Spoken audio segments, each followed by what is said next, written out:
நான் கர்த்தருக்குள் இன்னும் செய்ய வேண்டியது என்ன? நம் குடும்பத்தில் இன்னும் கர்த்தருக்காக பிரதிஷ்டை பண்ண வேண்டியது என்ன? இன்னும் கர்த்தரோடு இணைந்து நடக்க நாம் செய்ய வேண்டியது என்ன? எந்த இடத்துல நாம் கர்த்தரை விட்டு கொஞ்சம் பின்வாங்கினோம்? எந்த இடத்திலே நாம் கர்த்தரை சேவிக்காமல் போனோம்? இவைகளை நிறைய நேரங்களில் நம்ம குடும்பத்துக்குள் உட்கார்ந்து பேசுவதில்லை. கணவன் மனைவி பிள்ளைகளாக நாம் உட்கார்ந்து இருக்கும் பொழுது கர்த்தர் நம்மை எப்படியெல்லாம் நடத்தி வந்தார். சில வேளைகளிலே நான் சோர்ந்து போயிருந்தேன். என்னை தாங்கினார், ஏந்தினார், சுமந்தார், தப்புவித்தார் என்று நாமும் நினைத்து நன்றி சொல்லணும்.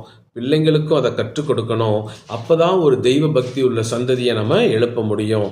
ஆக நான் என்னை தேவன் கரம் பிடித்த நாளிலிருந்து திரும்பி பார்க்கிறேன். இந்த காரியத்தில் இப்படிலாம் நடத்தினார். என் மகனே, என் மகளே, நீங்களும் அந்த தேவனையே உறுதியாக பிடித்து கொள்ளுங்கள் என்று